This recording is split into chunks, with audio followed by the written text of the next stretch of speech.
एक और राज्य में बीजेपी की बहुत शानदार जीत, कांग्रेस पार्टी को लगा एक और करारा झटका। जी हां दोस्तों, बड़ी खबर अपडेट आपको बताना चाहेंगे। छत्तीसगढ़ विधानसभा चुनाव में बीजेपी ने जबरदस्त जीत दर्ज करते हुए इस बार सत्ता हासिल की। बीजेपी ने राज्य की कुल 90 में से 54 सीटों पर जीत हासिल की थी और बहुमत के साथ सत्ता पर काबिज हुई थी। वहीं अब कांग्रेस को एक और बड़ा झटका लगा है। कांग्रेस के नेता इस बात को लेकर आश्वस्त दिख रहे थे कि छत्तीसगढ़ में उनकी जीत तय है, लेकिन उन्हें सत्ता गंवानी पड़ी थी। इसके बाद 2024 के लोकसभा चुनाव को लेकर एक सर्वे सामने आया है। इसमें भी कांग्रेस पार्टी को बड़ा झटका लगा है। छत्तीसगढ़ में लोकसभा की कुल 11 सीटें हैं। 2014 के लोकसभा चुनाव में बीजेपी को 10 और कांग्रेस पार्टी को 1 सीट पर जीत हासिल हुई थी। तब राज्य में बीजेपी की सरकार थी। वहीं 2019 के लोकसभा चुनाव में बीजेपी को 1 सीट पर नुकसान हुआ था और 9 सीटों पर जीत मिली थी। वहीं कांग्रेस पार्टी की 1 सीट बढ़ गई थी। लेकिन दोस्तों, इस बार जो एबीपी न्यूज सी वोटर ने ओपिनियन पोल किया है, इस ओपिनियन पोल के मुताबिक लोकसभा चुनाव में बीजेपी एक बार फिर से कांग्रेस पर भारी पड़ रही है।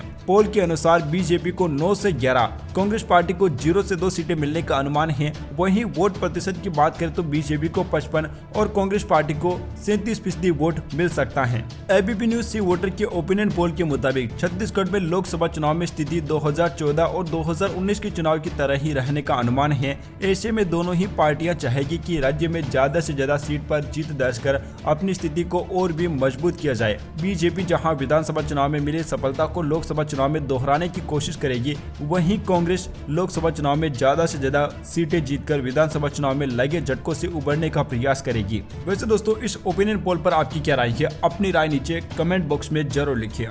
Subscribe now and press the bell icon. Never miss an update.